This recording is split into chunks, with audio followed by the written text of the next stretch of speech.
चलिए इस वीडियो में हम बात करेंगे पड़ोसी देश नेपाल की, जहां पर रोटी और बेटी का संबंध है। क्या आपको पता है कि अभी नेपाल में हाल ही में नई सरकार का गठन हुआ है और सरकार गठन के 26 दिन बाद ही नेपाल के गृह मंत्री का इस्तीफा भी आ गया। उनके ऊपर भ्रष्टाचार का आरोप लगा था। यहाँ पर आप सोच रहे होंगे कि इसमें क्या हैरानी की बात है। हैरानी की बात यह है कि नेपाल में जेनजी आंदोलन हुआ, भ्रष्टाचार का आरोप लगा था और इसके लिए ही जेनजी आंदोलन हुआ था और नई सरकार यहाँ पर आई, बालेन सरकार को यहाँ पर चुन के लाया और उनके ही गृह मंत्री पर अब भ्रष्टाचार का आरोप लगा, जिससे उन्हें इस्तीफा देना पड़ा। इसलिए यहाँ पर ये बड़ी बात है। पूरा हम इस वीडियो में विस्तार से समझेंगे। नमस्कार, आप देख रहे हैं न्यूज़ 18 का डिजिटल प्लेटफॉर्म। मैं हूँ आपके साथ श्रुति श्रीवास्तव। नेपाल की राजनीति में हाल ही में एक बड़ा घटनाक्रम सामने आया, जब सरकार गठन के महज 26 दिनों के भीतर ही गृह मंत्री सुडान गुरुंग ने अपने पद से इस्तीफा दे दिया। यह इस्तीफा ऐसे समय पर आया है जब सरकार को स्थिरता और भरोसे की जरूरत थी, इसलिए इसे बालेन शाह की अगुवाई वाली सरकार के लिए बड़ा झटका माना जा रहा है।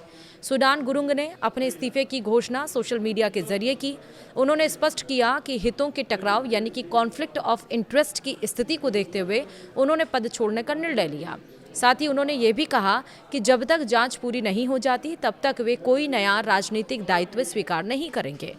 इस बयान से यह संकेत मिलता है कि वे खुद को जांच प्रक्रिया के लिए खुला रखना चाहते हैं और अपने राजनीतिक भविष्य को फिलहाल स्थगित कर रहे हैं या फिर स्थगित कर दिया है। विवाद की जड़ एक कारोबारी से जुड़ी बताई जा रही है। नेपाली मीडिया, खासकर कांतिपुर की रिपोर्ट के अनुसार गुरंग का नाम विवादित व्यवसायी दीपक भट्ट के साथ जुड़ने लगा। भट्ट पहले से ही मनी लॉन्ड्रिंग के मामलों की जांच के दायरे में है, जिससे यह मामला और गंभीर हो गया। आरोपों के सामने आने के बाद राजनीतिक हलकों में हलचल तेज हो गई और विपक्ष के साथ साथ सत्तारूढ़ दल के भीतर भी सवाल उठने लगे। अब गुरंग का अतीत भी इस मामले में चर्चा का विषय बना। राजनीति में आने से पहले वे हामी नेपाल नामक एक सामाजिक संगठन के प्रमुख थे। रिपोर्ट्स के अनुसार फरवरी 2025 में इस संगठन को भट्ट से जुड़ी कंपनियों के खातों से लगभग 5 करोड़ रुपए की फंडिंग मिली थी। इस आर्थिक लेन देन के खुलासे ने संदेह को और गहरा कर दिया और इसे संभावित हितों के टकराव का आधार माना गया। पार्टी के भीतर स्थिति तेजी से बिगड़ने लगी। जिस राजनीतिक मंच के जरिए सत्ता हासिल की गई थी वह बदलाव और पारदर्शिता के वादों पर टिका था। ऐसे में गुरंग पर इस्तीफे देने का दबाव लगातार बढ़ता गया। 2 दिनों तक चली आंतरिक बैठकों और बहस के बाद अंततः उन्होंने पद छोड़ने का फैसला लिया, जिससे यह स्पष्ट हुआ कि पार्टी अपनी छवि को नुकसान से बचाने के लिए सख्त कदम उठाने को तैयार है। गौरतलब है कि गृह मंत्री बनने के तुरंत बाद गुरंग ने बड़े और विवादास्पद फैसले भी लिए थे। उन्होंने पूर्व प्रधानमंत्री केपी शर्मा ओली और पूर्व गृह मंत्री रमेश लेखक की गिरफ्तारी करवाई थी। इन दोनों नेताओं पर सितंबर 2025 में छात्र आंदोलन को दबाने का आरोप था। यह कार्रवाई नेपाल की राजनीति में एक साहसिक कदम मानी गई और इससे गुरंग की छवि एक निर्णायक नेता के रूप में उभरी। वहीं राजनीतिक समीकरणों की बात करें तो गुरंग को रवि लामिछाने और बालेन शाह का करीबी सहयोगी माना जाता रहा है और इसके बावजूद जब वे विवादों में घिरे तब उनके समर्थन में कोई बड़ा नेता खुलकर सामने नहीं आया। यह स्थिति दर्शाती है कि सत्ता की राजनीति में व्यक्तिगत संबंधों से ज्यादा महत्व सार्वजनिक छवि और जवाबदेही का होता है। और इस पूरे घटनाक्रम में नेपाल की राजनीति में पारदर्शिता, जवाबदेही और नैतिकता को लेकर एक नई बहस छेड़ दी गई है। एक ओर जहां सरकार अपने सुधारवादी एजेंडे को बनाए रखने की कोशिश कर रही है, तो वहीं दूसरी ओर यह मामला बताता है कि भ्रष्टाचार या उसके आरोप भी कितनी जल्दी राजनीतिक संतुलन बिगाड़ सकते हैं।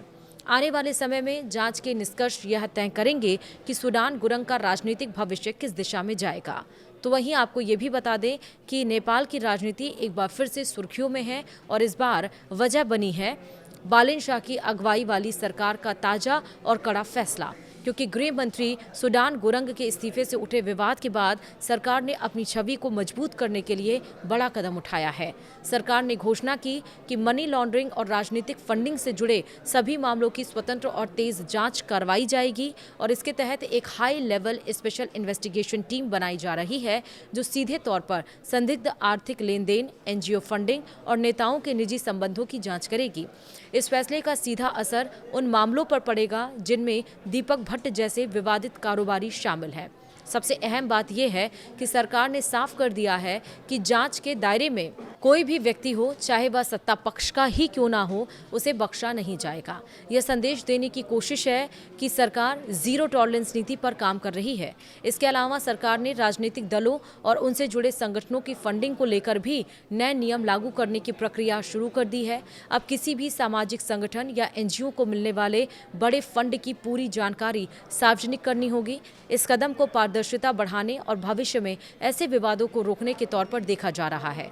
सूत्रों के अनुसार कैबिनेट की आपात बैठक में यह भी तय हुआ है कि जिन मामलों में पहले से जांच चल रही है उन्हें फास्ट ट्रैक मोड में लाया जाएगा और इससे जनता के बीच यह संदेश जाएगा कि सरकार सिर्फ बयानबाजी नहीं कर रही बल्कि कार्रवाई में भी रुचि रख रही है या फिर कार्रवाई भी कर रही है। वहीं राजनीतिक विशेषज्ञों का मानना है कि यह फैसला सरकार के लिए डैमेज कंट्रोल के साथ साथ एक बड़ा पॉलिटिकल मैसेज भी है। हाल के घटनाक्रम के बाद विपक्ष लगातार सरकार को घेर रहा था। ऐसे में यह कदम सत्ता पक्ष के लिए अपनी साख बचाने की कोशिश के रूप में देखा जा रहा है। हालांकि यह भी साफ है कि आने वाले दिनों में जांच के नतीजे ही यह तय करेंगी सरकार की यह सख्ती कितनी प्रभावी साबित होती है। अगर बड़े नामों पर कार्रवाई होती है तो नेपाल की राजनीति में बड़ा बदलाव देखने को मिल सकता है। कुल मिलाकर बालेन सरकार का यह फैसला न सिर्फ मौजूदा विवाद का जवाब है बल्कि एक संकेत भी है कि अब नेपाल की राजनीति में फंडिंग और पारदर्शिता को लेकर नियम पहले से कहीं ज्यादा सख्त होने वाले हैं। वीडियो में इतना ही। नमस्कार।